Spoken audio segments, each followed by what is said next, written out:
Olá, pessoal, sejam todos muito bem-vindos a mais um programa Talks Empreendedor, o espaço dedicado a inspirar e capacitar empreendedores extraordinários como vocês que estão nos assistindo. E hoje, no nosso programa, nós temos um convidado muito especial, o Fred Furtado, que vai falar um pouquinho sobre storytelling e marketing de influência. Bom, Fred, é um prazer te receber aqui no nosso programa. Se apresente para que as pessoas possam te conhecer melhor. Elô, muito obrigado. Eu sempre brinco, para mim essa condição de estar desse lado, eu sempre sou um entrevistador, né? Então essa condição, então, de vez em quando a gente pode, vamos tentar se entender aqui, Sim. Tá bom?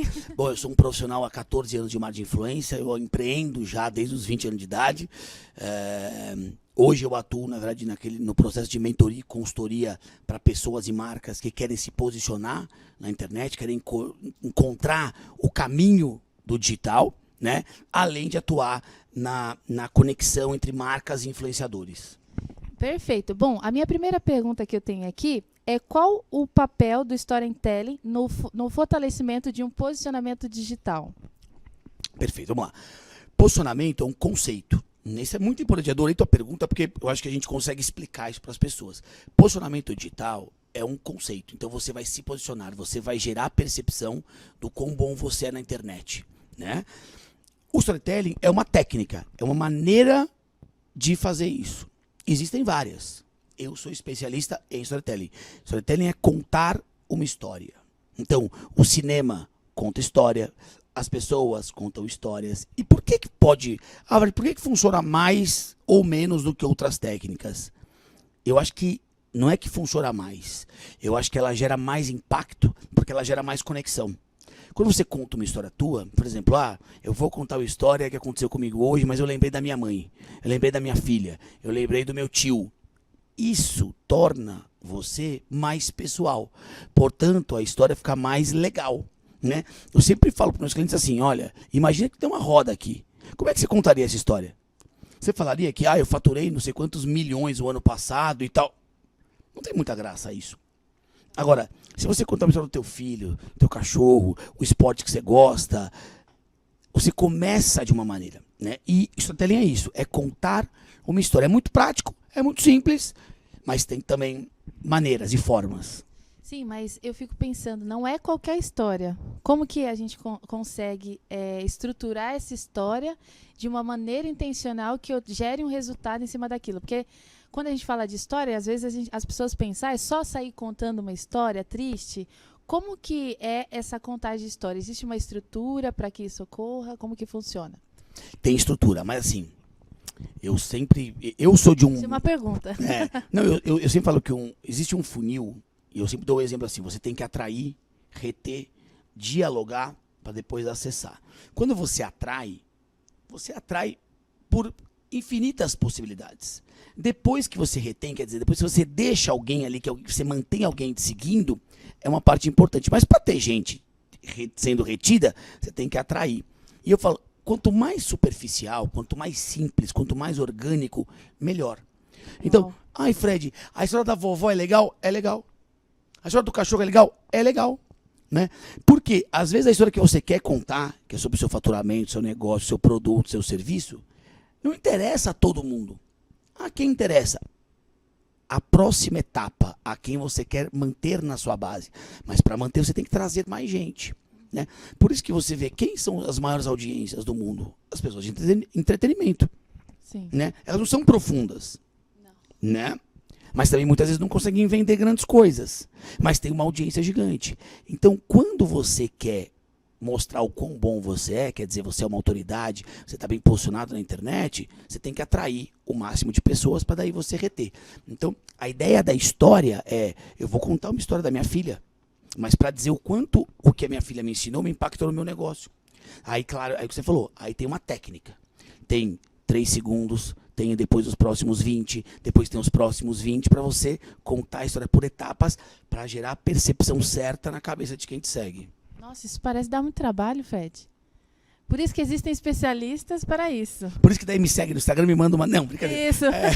Não, mas assim, não é que dá trabalho, é técnica. 3 segundos? Como que é isso? Não, porque, na verdade, não é que dá trabalho, é porque é técnico. Sim, é técnico. Sabe, eu sempre brinco Depois assim... fica imperceptível, né? Você acha que aquilo ali é feito de forma natural, mas na verdade foi tem uma estrutura por trás daquilo, né? É assim, sabe o jogador de basquete? É natural, né? Ele recebe a bola e joga na cesta. Nem Sim. sempre ele fez isso a vida toda, mas de tanto ele repetir, ele faz. Entendi. Então, uma das coisas que eu faço na minha consultoria, eu explico que você tem que criar pilares pessoais e pilares comerciais. E eu ensino as pessoas a combinar Sim. pessoal com comercial. Então, por muitas vezes, quando você está no farol de carro e vem um menino vender uma bala ou pedir um dinheiro, quando você está treinado, quando você não está treinado, você pode dar ou não o dinheiro. Beleza? Quando você está treinado, você já pensa num conteúdo com aquilo, porque aquilo é um conteúdo pessoal. Você conecta como é que aquele menino está vendendo aqui e o processo de venda da tua companhia. E você conta essa história na internet. Uau. Isso é treino. 1 mês, 3 meses, 6 meses, 1 ano, e daí você está pronto para qualquer história conectar. Entendi, perfeito. E como criar histórias que conectam emocionalmente com o público? Como que a gente consegue fazer isso? Perfeito. Eu sei que é difícil, né, essas perguntas, mesmo porque você é um especialista nisso. É difícil. Mas Não. como que a gente consegue tangibilizar para pessoas comuns começar a aplicar a técnica de storytelling nas suas redes sociais, nos scripts de vendas, enfim? Quando você fala de emoção, eu acho assim, não existe nada mais emocional que gente. Eu sou de um conceito que eu chamo de P2P, que é tudo sobre pessoas, de pessoa para pessoa, de gente para gente. Então não existe nada mais emocional, seja triste, seja alegre, do que outra pessoa. Então, traz para tua comunicação as pessoas que passaram por você. Faz um caderninho aí, escreve assim, ó: 3 coisas que eu aprendi com pessoas mais velhas que eu. 3 coisas que eu aprendi com pessoas mais jovens que eu. Só aí, você tem 6 histórias para contar. Conecta cada uma dessas histórias ao teu conhecimento corporativo ou comercial. Não é tão difícil. E conta essas histórias. Conta. Conta o dia que teu avô sentou com você para pescar e te deu uma lição. Conta o dia que a tua mãe te mandou lavar louça. Você teve que administrar o tempo que você queria jogar futebol em vez de lavar louça. Só que isso que acontece. Pô, Fred, é legal. Sabe o que é legal? Porque se você falou uau, é porque você lembrou do seu avô, ou você lembrou da sua mãe agora. E vai acontecer na internet. Só que em vez de eu fazer isso, lembrar só você, eu vou falar para 500, para 1.000, para 2.000, para 20.000 pessoas. Então você potencializa o teu conhecimento, a tua história. Né? E quanto mais pessoal for, ótimo. Eu sempre dou o seguinte exemplo. Se eu te perguntar, qual que é a foto que faz mais sucesso no Instagram? Tem um jeito? Você fala assim, eu vou lembrar de um jeito que todo mundo fala que faz sucesso no Instagram. Não. Foto de cachorro. Ah, sim. É. Todo mundo ama. Ou criança, né? E quando mistura criança e cachorro? Pois é. Melhor ainda. Sim. Pronto, então faz o seguinte, traz a criança para a tua comunicação. Traz o cachorro para a tua comunicação. Traz o vovô para a comunicação. Traz a tia para a comunicação. Porque isso vai dar. Agora, eu vou encher de criança? Não. Aí vira um mergulho. Você é superficial e é profundo. Superficial e profundo. E não precisa mostrar. Eu não consigo mais falar do meu avô. Meu avô me ensinou um monte de coisa, mas eu não consigo mais mostrar ele na internet, porque ele não está mais aqui. Entendi. Meu pai também não está para dizer as coisas que ele me ensinou. Mas eu lembro as pessoas. Eu lembro o que meu pai me ensinou. Eu lembro do que o meu avô me ensinou e eu trago isso no meu discurso. Sim, então a autenticidade ela é muito importante nesse processo. Ou é uma história elaborada? Como que funciona isso? É uma história de fato verdadeira ou é uma história construída? Como que tem que ser feito essa contagem de história? Ela é uma história verdadeira. Aham. Sempre. Não pode mentir. Sim. Porque é pecado. Aí mentir não é porque legal. A gente vê tanta coisa na internet que é O bom ideal, perguntar, Elô, né? o ideal é não mentir. Ah, tá. Vamos falar, vou te ensinar o O que certo. vão fazer não é problema nosso. O ideal é não mentir. Então não minta. Mas incremente. Sim. Uhum. Incremente. Eu posso te contar. Quer saber como é que aconteceu quando eu vim pra cá? Sim, Quando claro. eu cheguei aqui na portaria, eu dei o meu RG. Eu tenho um amigo que tem uma história aqui nesse prédio. Ai, Então que já legal. tinha vindo aqui. Eu dei meu RG, dei boa tarde pra moça, pra recepcionista, ela é super simpática, extremamente me deu um sorriso e tal, e eu fui liberado. O Arthur, que veio comigo filmar, ficou ali numa de tem o RG, não tem o RG, já me cadastraram, não me cadastraram. Ele não sabia o que aconteceu. Nós ficamos uns 10 minutos lá pra resolver. No final, resolveu, a gente subiu. É um jeito de contar. Eu também posso contar assim pra você. Cara, parei ali, o menino atrasou, voltou, mas deu tudo certo, já tô aqui. A gente pode criar histórias sobre qualquer coisa. Entendi. Agora, a gente também pode dizer o que aconteceu de uma maneira incrível. Né? E também, aí, por isso que eu falo que o pensamento para o storytelling é importante. Se você pensar, já assistiu Batman? Aham, sim. Já. Quando começa Batman, você sabe como é que acaba? O Batman morre. Tu já viu algum filme que o Batman morreu? Não. Não. Então você já sabe que o Batman vai viver. Aham. Aí, em 5 minutos, aparece o vilão. Em 5 minutos, o que vai acontecer com o vilão do Batman? Vai morrer. Vai morrer. Ou vai ser preso. Sim. Hoje em dia não mata muito, Uma né? Então é história preso. trágica. Aham. Olha que loucura. Você, em 5 minutos, sabe como é que vai acabar e você assiste 2 horas. Porque não é sobre só como é que vai acabar, é sobre como é que vai ser construído aquele negócio. Você quer ver cada minuto o que vai acontecer com o Batman, ou com o Homem-Aranha, ou com o James Bond na história. Isso é storytelling. Uau. Por muitas vezes, eu já nos 3 segundos, eu já digo pra você como é que vai acabar essa história. Mas, de alguma maneira, a rotina, a jornada da história é tão legal que você fica 1 minuto pra assistir. Entendi. Isso é contar a Legal. história. Nossa, muito interessante. Bom, eu tenho aqui. Você pode compartilhar um exemplo de como storytelling transformou a vida de algum cliente seu? Com algum exemplo prático dos efeitos que isso gerou na prática? Pode ser um caso seu, de um cliente? Fica à Posso. vontade. Mas assim, eu acho que o que é mais importante nessa história? Quando a gente fala de cliente, a gente está falando de uma marca. Sim. Imagina, você está pensando numa marca. Eu hoje sou especialista em humanizar marcas. Então o que eu trago? Eu trago o porta-voz, o CEO, o fundador para a frente da marca. Porque eu acho que quando as pessoas que lideram uma companhia estão à frente da companhia, estão com a imagem à frente da companhia, é sinal que eles estão vivendo, estão respirando a companhia e isso vai dar mais credibilidade para os clientes. Então, quando um cliente ele abre mão de estar só no bastidor e ele se coloca à frente da marca, ele valoriza a marca. Então, o que é a ideia? É colocar os principais líderes e os porta-vozes de uma companhia à frente da rede social, à frente da comunicação. A gente tem muitos exemplos bons disso. Depende se eu fiz ou não. O Ricardo Elettra era um cara que estava à frente da companhia dele. A Luísa Trajano tá à frente, ficou à frente anos do Magazine Luiza. Né? E aí a gente pode falar, eu não estou nem falando de pessoas do digital.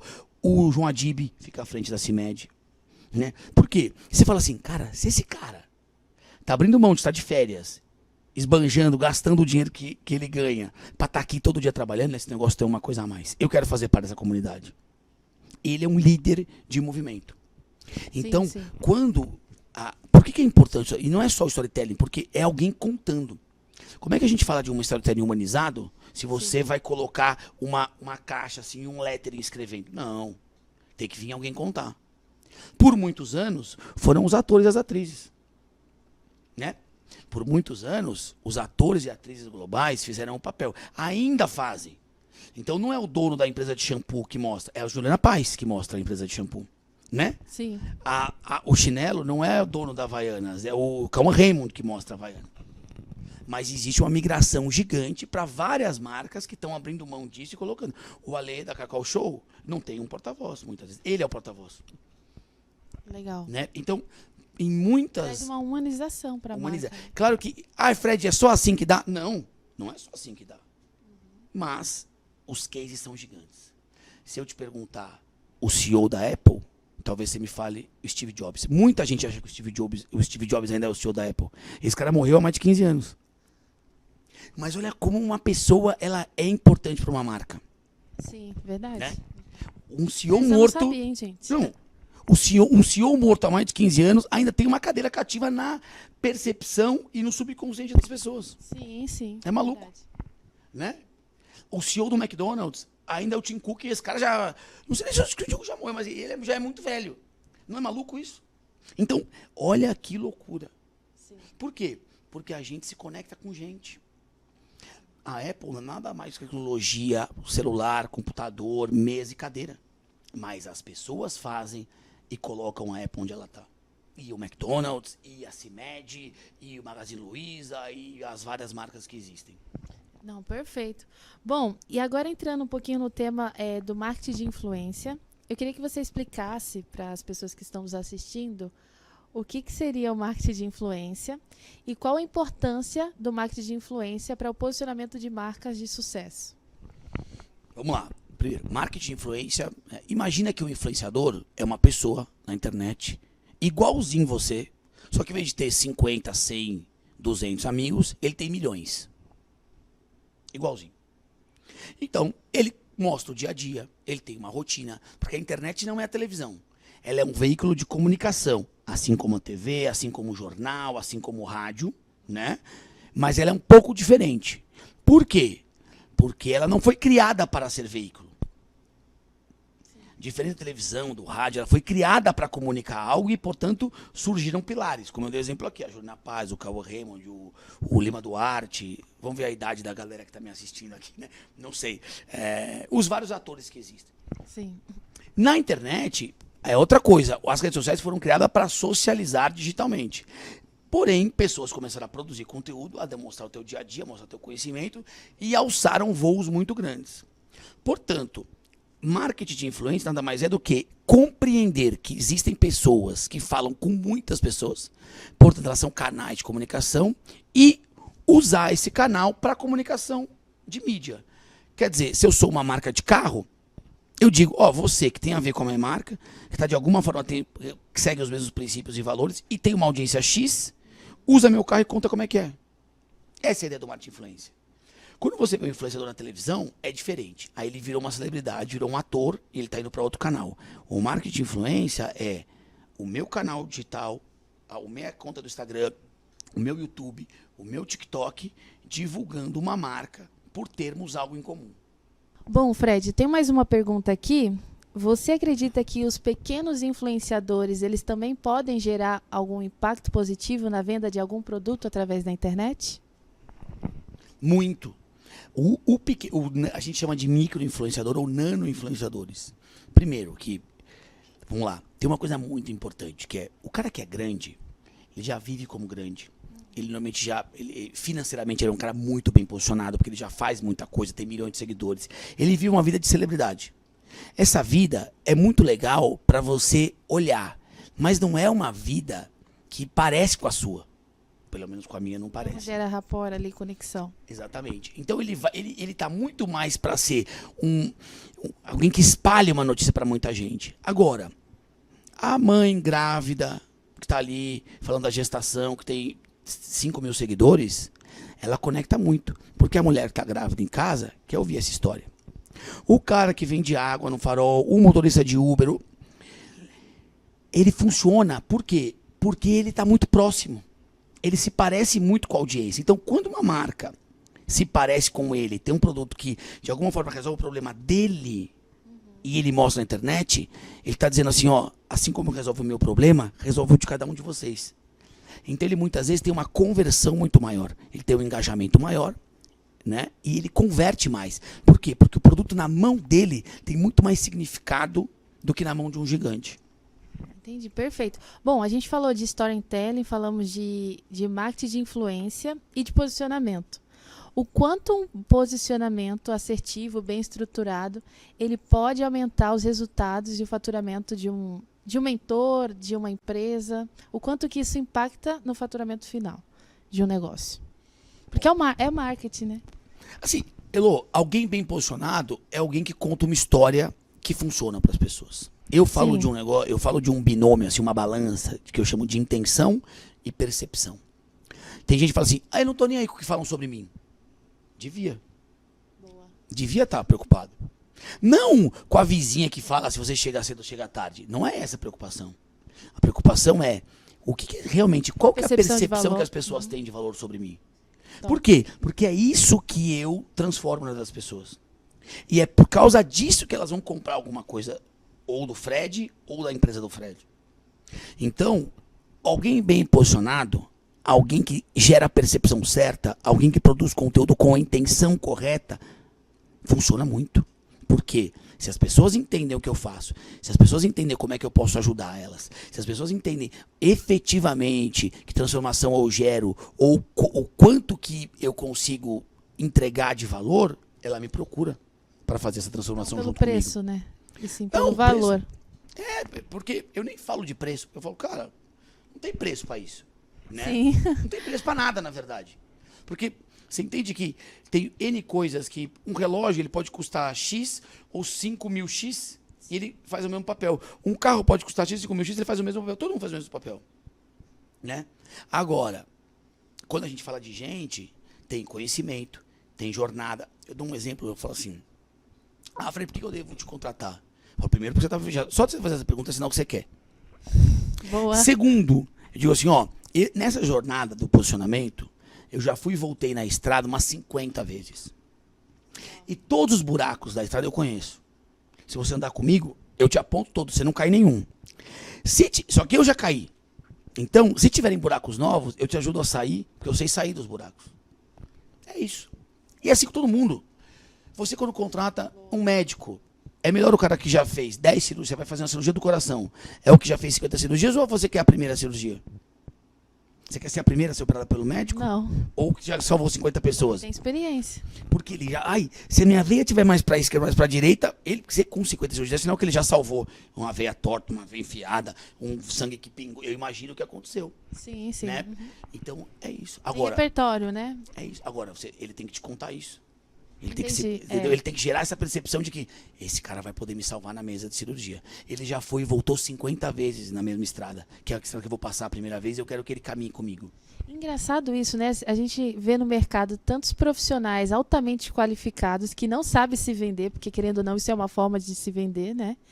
Comparado com outros que nem sequer tem repertório, tem experiência, mas pelo fato de saber contar uma boa história, acabam se posicionando melhor do que aquele outro profissional altamente qualificado, né? E isso impacta diretamente nos resultados. Por que você acredita que isso acontece? Qual que é o erro nisso daí? As faculdades que não ensinam? O que é? Uma vez eu escutei a palavra de um pastor, de um profeta, e alguém perguntou pra ele assim, falou, cara, tem tanta gente esquisita na igreja que eu não sei de onde veio, sem procedência. E aí ele falou assim, sem procedência. Enquanto os bons não estão fazendo, os maus ainda estão divulgando minha palavra. Uau. Sabe o que acontece? Eu vejo muito advogado, médico, engenheiro, arquiteto, advogado, chefe de cozinha, empresário, falando mal de quem tá se posicionando na internet. Sim. E não sabe fazer tão bem quanto ele. Mas eu vejo ele na mesma cadeira, com a mesma pilha de papel, não se posicionando. Eu falei, irmão, enquanto você só criticar e não for lá e mostrar que você é melhor que ele, que você faz melhor que ele também não está fazendo alguma coisa. Ah, mas não sabe... Imagina então se você fosse lá fazer. Se esse cara está transformando vidas, não sabendo fazer, imagina se você fosse. Mas para isso você tem que dar o passo. Sim. Então, porque assim, é fácil reclamar de dentro da sala de ar-condicionado, sem ir pra rua para fazer as coisas acontecerem. Sim, sim. O de repente ele leva muito tempo, né? Quantas mulheres podem estar olhando assim, ah, Elô não faz um programa tão legal como eu faria. Aí eu olho para ela assim, você tá sentada no sofá? Porque a Elô tá disposta a vir aqui, a alugar um lugar, a ligar a câmera, a ouvir o 3-2-1, a marcar o convidado, a esperar, a ficar aqui no... Tá calor, né? E aí a ficar aqui no calor, me entrevistando. Você tá disposta a fazer isso?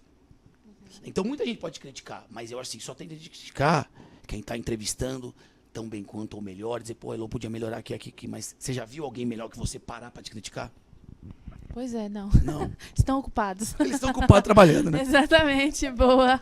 É isso aí. Bom, agora finalizando, né? Você gostaria de deixar alguma dica para as pessoas que estão nos ouvindo sobre storytelling? Fica à vontade. Gente, primeira dica é assim, começa. Eu sou melhor feito do que perfeito. E nunca vai ficar perfeito. O teu vídeo de hoje nunca vai ser melhor que o de amanhã. O teu vídeo de amanhã sempre vai ser melhor que o de hoje. Sempre. Então, é uma escalada, é uma jornada. Cada dia você está melhor. E se você quiser saber mais sobre isso, você pode me seguir no Instagram. Fred com Demudo, Fred Furtado. E a gente conversa lá. Eu falo com todo mundo, eu respondo todas as perguntas. Eu adoro responder DM. E é sempre uma honra. Quem quiser falar sobre isso, falar comigo. Perfeito, Fred. Muito obrigada por ter aceito o nosso convite.